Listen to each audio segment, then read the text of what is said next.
भारत के लोग कैसे खुश रह सकते हैं? अगर आप हमारे संस्कार देखें, हमारी संस्कृति देखें, हमारी कल्चर देखें, तो इन सब चीज़ों का इलाज इसमें पहले से ही मौजूद है, लेकिन हम इसे भूल रहे हैं और पश्चिमी देशों को फॉलो कर रहे हैं।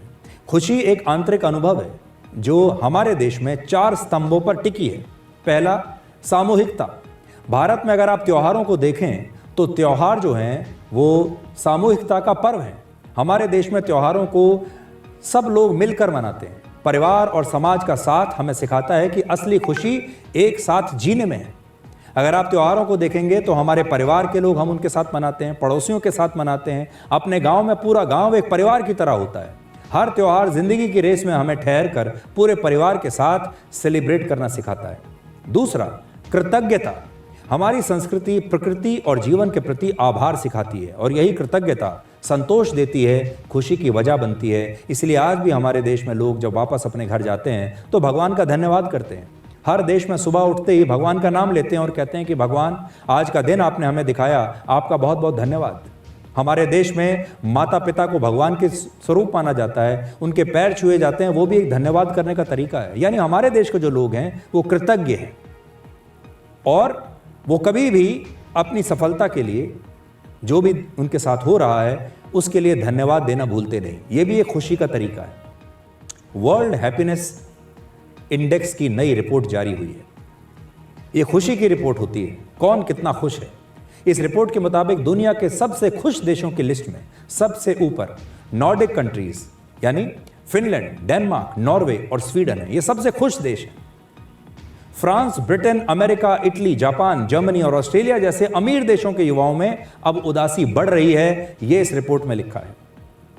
इन देशों के पास सब कुछ है, पैसा है, विकास है, सुविधाएं हैं, ताकत है, टेक्नोलॉजी है, लेकिन फिर भी इन देशों की रैंकिंग नीचे आ रही है। अब आप देख लीजिए, अमेरिका तो 23वें नंबर पर है, ब्रिटेन 29वें नंबर पर है, ऑस्ट्रेलिया 15वें नंबर पर, फ्रांस 35वें नंबर पर, इटली 38 नंबर पर, जापान 61 नंबर पर। इन देशों में किस चीज की कमी है? और ये बड़े बड़े देश हैं, इनकी अर्थव्यवस्थाएं बहुत बड़ी बड़ी हैं, इनके पास बड़ी बड़ी सेनाएं हैं, इनके पास सुरक्षा है, पैसा भी है, सब कुछ है। लेकिन वो छोटे छोटे जो देश हैं, फिनलैंड जैसे, जो हमारे देश के एक शहर के बराबर हैं, वहां पर लोग ज्यादा खुश हैं। इस लिस्ट में भारत की जो स्थिति है वो ये है कि 147 देशों की लिस्ट में हमारी रैंकिंग है 116। लेकिन पिछले वर्षों में भारत की रैंकिंग में लगातार सुधार आया है। जैसे 2019 में हम इस लिस्ट में 144वें नंबर पर थे, लेकिन अब हम 116 के नंबर पर हैं। इस लिस्ट में अफगानिस्तान, यमन और जिम्बाब्वे, ये गरीब देश सबसे नीचे हैं, यानी ये सबसे दुखी हैं। इस रिपोर्ट में दुनिया में खुशी घटने के 3 सबसे बड़े कारण बताए गए हैं कि दुनिया में खुशी क्यों कम हो रही है। पहला कारण है सोशल मीडिया, जो अब लोगों को जोड़ने की बजाय एक तुलना का मंच बन गया है। आज लोग अपनी जिंदगी की तुलना दूसरों की खुशियों से उनके वीडियोस देखकर करने लगते हैं, जिससे उनका आत्मविश्वास कम होता है, हीन भावना और असंतोष बढ़ रहा है।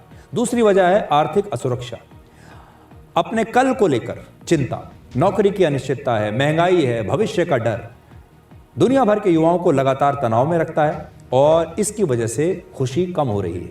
तीसरी वजह बताई गई है सामाजिक सहयोग की कमी, परिवार और समाज का सपोर्ट सिस्टम कमजोर हुआ है, संयुक्त परिवार टूट रहे हैं, रिश्ते कमजोर हो रहे हैं। ये भी एक वजह है जिसकी वजह से दुनिया भर में जो युवा हैं वो अब इतने खुश नहीं हैं जितने हुआ करते थे, क्योंकि उनके पास अपना कहने के लिए कोई नहीं है, वो अकेला महसूस करते हैं। तो आप ये समझ लीजिए कि दुनिया भर के जो युवा हैं वो इसलिए अब उदास होते जा रहे हैं कि एक तो उनके पास स्मार्टफोन है जिसमें सोशल मीडिया है जो उन्हें समाज से दूर कर रहा है, दूसरा उनके अपने ही लोग अब उनसे दूर हो रहे हैं, उनके पास परिवार नहीं है, सच्चे दोस्त नहीं हैं, सच्चे जीवन साथी नहीं है उनके पास, और अपने भविष्य को लेकर एक असुरक्षा है। जिन देशों में लोग सबसे ज़्यादा खुश हैं उसकी वजह है कि इन देशों में अमीरी और गरीबी का अंतर बहुत ही कम है। हर व्यक्ति को एक सम्मानजनक जीवन मिल रहा है, यहाँ मजबूत स्वास्थ्य सेवाएं हैं, इसलिए लोगों को स्वास्थ्य की चिंता नहीं है, भविष्य की चिंता नहीं है, पैसा उनके पास लगातार है और इससे उन्हें मानसिक शांति मिल रही है। इसके अलावा इन देशों में जो सरकारी स्कीम्स हैं जो सामाजिक सुरक्षा की सरकारी स्कीम्स हैं वो बहुत अच्छी हैं। जैसे सबको बेरोजगारी का भत्ता मिल रहा है, शिक्षा का खर्च मिल रहा है, पेंशन मिल रहा है, तो वहाँ की सरकारें अपने लोगों के लिए बहुत काम कर रही हैं। और ये सामाजिक सुरक्षा व्यक्ति को भविष्य के डर से मुक्त करती है। जिन अमीर देशों में वहाँ पर युवाओं में उदासी बढ़ रही है, उसकी 3 सबसे बड़ी वजहें पता चली, जो मैंने आपको बताया भी। पहला स्मार्टफोन, दूसरा सोशल मीडिया और तीसरा कमज़ोर होते सामाजिक रिश्ते। डिजिटल वर्ल्ड का सबसे ज़्यादा दुष्प्रभाव 15 साल के आसपास की लड़कियों पर दिख रहा है। जो लड़कियां 15 साल के आसपास की उम्र की हैं और जो लड़कियां 5 घंटे से ज़्यादा सोशल मीडिया पर रहती हैं, वो ज़िंदगी से सबसे कम संतुष्ट हैं। इन्फ्लुएंसर कल्चर और परफेक्ट लाइफ वाली रील्स देखकर धीरे धीरे उनका आत्मविश्वास कम हो रहा है। सोशल मीडिया कंटेंट उन्हें उदासी और अकेलेपन की तरफ धकेल रहा है। ये सबसे चिंताजनक बात है, खास तौर पर लड़कियों के बारे में।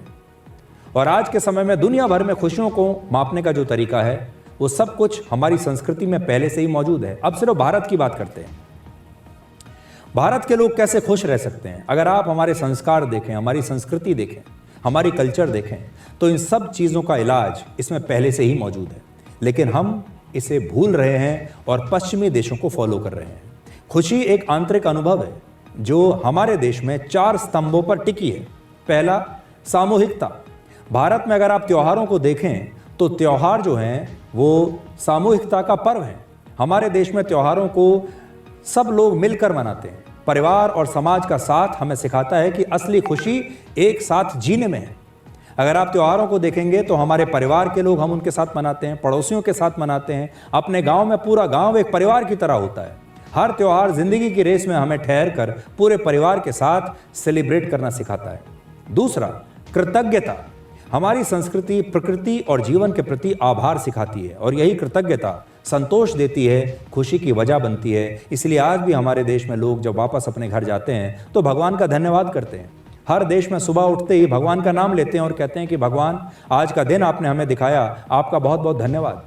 हमारे देश में माता पिता को भगवान के स्वरूप माना जाता है, उनके पैर छुए जाते हैं, वो भी एक धन्यवाद करने का तरीका है। यानी हमारे देश के जो लोग हैं वो कृतज्ञ हैं और वो कभी भी अपनी सफलता के लिए, जो भी उनके साथ हो रहा है, उसके लिए धन्यवाद देना भूलते नहीं। ये भी एक खुशी का तरीका है। तीसरा, हमारे देश के परिवार और उसके बीच का संवाद। मजबूत रिश्ते और खुला संवाद अकेलेपन को दूर करते हैं। हमारे देश में शुरू से ही संयुक्त परिवार की परंपरा रही है और जब संयुक्त परिवार होता है, हमारा जो बड़ा सा कुनबा होता है, हमारा खानदान होता है, वो हमारा सबसे बड़ा भावनात्मक ताकत है हमारी। चौथी बात, प्रकृति और धैर्य। प्रकृति से जुड़ाव और धैर्य जीवन में संतुलन लाते हैं, जिससे चिंताएं कम होती हैं, शांति ज़्यादा होती है। भारतीय दर्शन हमेशा से ये कहता है कि खुशी बाहर नहीं बल्कि आपके अंदर है। हमारी सनातन संस्कृति में कहा जाता है कि संतोष ही सबसे बड़ा सुख है और हमारा अकेला ऐसा देश है जो प्रकृति की पूजा करता है। हम वृक्ष की पूजा करते हैं, हम जल की पूजा करते हैं, नदियों की पूजा करते हैं, पहाड़ की पूजा करते हैं, जानवरों की पूजा करते हैं। और जो व्यक्ति ये सब करता है वो दुखी कैसे रह सकता है? इसलिए खुश रहने का जो फॉर्मूला है, असल में ये तो हमारे पास पहले से ही मौजूद है। बस फर्क इतना है कि हम इस फॉर्मूले की तरफ ना देखकर पश्चिम की तरफ देख रहे हैं। किस देश के लोग कितने खुश हैं। हैप्पीनेस यानी खुशी को लेकर एक दिलचस्प बात यह भी है कि कई युद्धग्रस्त देशों में लोग शांत देशों के मुकाबले ज़्यादा खुश हैं। जैसे आप कुछ उदाहरण देखिए। पहला, इजराइल, जो चारों तरफ से अपने दुश्मनों से घिरा हुआ देश है और लगातार इजराइल कोई ना कोई युद्ध लड़ता ही रहता है, लेकिन वर्ल्ड हैप्पीनेस इंडेक्स रिपोर्ट में इजराइल पूरी दुनिया में 8वें नंबर पर है। यानी इजराइल के लोग खुश हैं और इससे ये पता चलता है कि इजराइल के लोगों को उनका जो राष्ट्रवाद है और मिलकर लड़ने का जो जज्बा है, ये उन्हें एक साथ बांध कर रखता है। दूसरा, यूक्रेन, जो पिछले 4 वर्षों से रशिया के साथ युद्ध लड़ रहा है, वहाँ के लोग भी लगभग 36 देशों से ज़्यादा खुश हैं। उनकी जो रैंकिंग है 111 है यूक्रेन की। तीसरा है रशिया, वो भी कितने समय से युद्ध लड़ रहा है और उसकी रैंकिंग भी 79 है। इसकी वजह है कि इन देशों के लोगों में एक मजबूत पारिवारिक और सामाजिक एकजुटता है। जैसे युद्ध ने इजराइल के लोगों को तोड़ा नहीं बल्कि उन्हें एक साथ जोड़ दिया। लगातार संघर्ष के बावजूद यूक्रेन के लोग एक साझा उद्देश्य से जुड़े हुए हैं और अपने देश की रक्षा के लिए मिलकर लड़ रहे हैं। और ये जो साझा लक्ष्य है, ये लोगों को मानसिक रूप से मजबूत बनाता है।